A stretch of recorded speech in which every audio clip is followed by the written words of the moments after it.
ਕੁੱਤਿਆਂ ਨੇ 8 ਤਾਲਬੇ ਇਲਮਾਂ ਨੂੰ ਕੱਟ ਲਿਆ ਤੇ ਇੰਤਜ਼ਾਮੀਆ ਦਾ ਮੌਕਫ ਆਇਆ ਕਿ ਅਸੀਂ ਜਨਾਬ ਕੁੱਤਿਆਂ ਦੇ ਖਿਲਾਫ ਗ੍ਰੈਂਡ ਆਪਰੇਸ਼ਨ ਕਰਨ ਲੱਗੇ ਆ। ਉਹ ਕਿਤੇ ਕੁੱਤਿਆਂ ਨੇ ਵੀ ਸੁਣ ਲਿਆ। ਸਵੇਰੇ ਜਦੋਂ ਨਿਆਣੇ ਯੂਨੀਵਰਸਿਟੀ ਪੜਨ ਵਾਸਤੇ ਆਏ ਉਹ ਕੁੱਤਿਆਂ ਨੇ ਫਿਰ ਅਟੈਕ ਕਰ ਦਿੱਤਾ। ਇਹਨਾਂ ਬੱਚਿਆਂ ਦੇ ਨੰਬਰ ਬੰਦ ਹੈਗੇ ਆ, ਕੁੱਤੇ ਹਲਕੇ ਫਿਰਦੇ ਆ, ਉਹੀ ਦੋ ਤਿੰਨ ਆ, ਕਦੀ ਇੱਧਰ ਨੂੰ ਜਾਂਦੇ ਵੜ ਲੈਂਦੇ ਆ, ਕਦੀ ਇੱਧਰ ਨੂੰ ਜਾਂਦੇ ਵੜ ਲੈਂਦੇ ਆ, ਕਦੀ ਉਧਰੋਂ ਦੀ ਆ ਕੇ ਵੜ ਲੈਂਦੇ ਆ। अस्सलाम वालेकुम। अच्छा जी, ਜਿਹਨੂੰ ਕਹਿੰਦੇ ਆ ਨਾ ਕੁੱਤਿਓ ਕੁੱਤੀ ਹੋਣਾ, ਉਹ ਹਾਲ ਹੋਇਆ ਪਿਆ ਜੀ ਸਾਡੀ ਫੈਸਲਾਬਾਦ ਦੀ ਜ਼ਰੇ ਯੂਨੀਵਰਸਿਟੀ ਦਾ, ਜਿੱਥੇ ਕੁੱਤਿਆਂ ਨੇ 8 ਤਾਲਬੇ ਇਲਮਾਂ ਨੂੰ ਕੱਟ ਲਿਆ ਤੇ ਜਨਾਬੇ ਅਲੀ ਅਲਾਈਡ ਹਸਪਤਾਲ ਦੇ ਵਿੱਚ 8 ਦੇ 8 ਬੱਚੇ ਜਿਹੜੇ ਆ ਨਾ ਉਹ ਪਹੁੰਚ ਗਿਆ।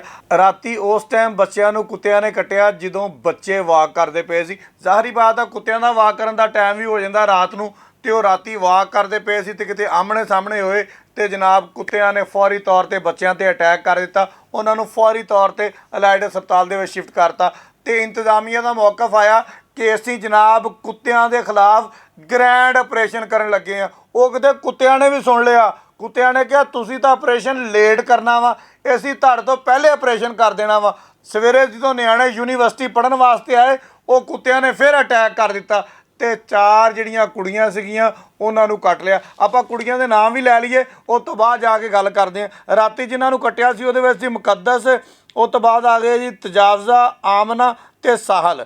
ਅੱਗੇ ਜਿਨ੍ਹਾਂ ਨੂੰ ਸਵੇਰੇ ਕੱਟਿਆ ਉਹ ਜੀ ਮਾਹਮ, ਕੁਰਤੁਨੈਨ, ਨਿਮਰਾ ਤੇ ਆਲੀਆ। ਇਹ ਉਹ ਬੱਚੇ ਨੇ ਜਿਨ੍ਹਾਂ ਨੂੰ ਕੁੱਤਿਆਂ ਨੇ ਕੱਟਿਆ ਤੇ ਉਹ ਅਲਾਈਡ ਹਸਪਤਾਲ ਦੇ ਵਿੱਚ ਗਏ। ਹੁਣ ਹੈਰਤ ਵਾਲੀ ਗੱਲ ਇਹ ਆ ਕਿ ਇਹਨਾਂ ਬੱਚਿਆਂ ਦੇ ਨੰਬਰ ਯੂਨੀਵਰਸਿਟੀ ਨੇ ਬੰਦ ਕਰਵਾਏ ਆ ਜਾਂ ਇਹਨਾਂ ਬੱਚਿਆਂ ਨੇ ਆਪ ਨੰਬਰ ਬੰਦ ਕਰਤੇ। ਅਸੀਂ ਜਨਾਬ ਸੋਚਿਆ ਕਿ ਇਹਨਾਂ ਬੱਚਿਆਂ ਨੂੰ ਪੁੱਛੀਏ ਕਿ ਕੁੱਤਿਓ ਕੁੱਤੀ ਵਾਲਾ ਰੌਲਾ ਕੀ ਆ, ਲੇਕਿਨ ਇਹਨਾਂ ਬੱਚਿਆਂ ਦੇ ਨੰਬਰ ਬੰਦ ਹੈਗੇ ਆ। ਤੇ ਜਦੋਂ ਅਸੀਂ ਯੂਨੀਵਰਸਿਟੀ ਇੰਤਜ਼ਾਮੀਆ ਨਾਲ ਗੱਲ ਕੀਤੀ, ਉਹਨਾਂ ਦਾ ਇਹ ਕਹਿਣਾ ਵਾ ਕਿ ਮਾਮੂਲੀ ਵਾਕਿਆ ਵਾ, ਕੁੱਤੇ ਜਿਹੜੇ ਆ ਯੂਨੀਵਰਸਿਟੀ ਦੇ ਵਿੱਚ ਆ ਗਏ ਆ ਤੇ ਇਹਨਾਂ ਦੇ ਖਿਲਾਫ ਅਸੀਂ ਆਪਰੇਸ਼ਨ ਕਰਨ ਲੱਗੇ ਆ। ਲੇਕਿਨ ਜਨਾਬ ਇਹ ਮਾਮੂਲੀ ਮਸਲਾ ਨਹੀਂ ਹੈਗਾ।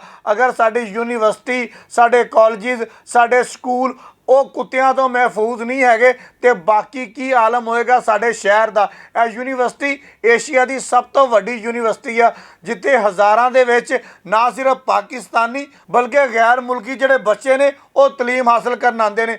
ਅਗਰ ਉੱਥੇ ਬੱਚੇ ਸਾਡੇ ਕੁੱਤਿਆਂ ਕੋਲ ਮਹਿਫੂਜ਼ ਨਹੀਂ ਹੈਗੇ, ਉਹ ਵਾਕ ਕਰਨ ਜਾਂਦੇ ਆ, ਉਹਨਾਂ ਨੂੰ ਕੱਟ ਲਿਆ ਜਾਂਦਾ ਵਾ। ਯੂਨੀਵਰਸਿਟੀ ਕੁੱਤਿਆਂ ਦੇ ਖਿਲਾਫ ਗ੍ਰੈਂਡ ਆਪਰੇਸ਼ਨ ਕਰਦੀ ਆ, ਉਹਨਾਂ ਬੱਚਿਆਂ ਨੂੰ ਕੱਟ ਲਿਆ ਜਾਂਦਾ ਵਾ। ਅੱਗੇ ਕੀ ਹਾਲ ਹੋਏਗਾ। ਸਾਡੇ ਜ਼ਰਾਇਤ ਦਾ ਇਹ ਕਹਿਣਾ ਵਾ ਕਿ 2 ਤੋਂ 4 ਕੁੱਤੇ ਜਿਹੜੇ ਨਾ ਉਹ ਜਿਹਨੂੰ ਕਹਿੰਦੇ ਆ ਨਾ ਕੁੱਤਾ ਜਿਹੜਾ ਹਲਕ ਗਿਆ, ਕੁੱਤੇ ਹਲਕੇ ਫਿਰਦੇ ਆ, ਉਹੀ 2-3 ਆ, ਕਦੀ ਇੱਧਰ ਨੂੰ ਜਾਂਦੇ ਵੜ ਲੈਂਦੇ ਆ, ਕਦੀ ਇੱਧਰ ਨੂੰ ਜਾਂਦੇ ਵੜ ਲੈਂਦੇ ਆ, ਕਦੀ ਉਧਰੋਂ ਦੀ ਆ ਕੇ ਵੜ ਲੈਂਦੇ ਆ।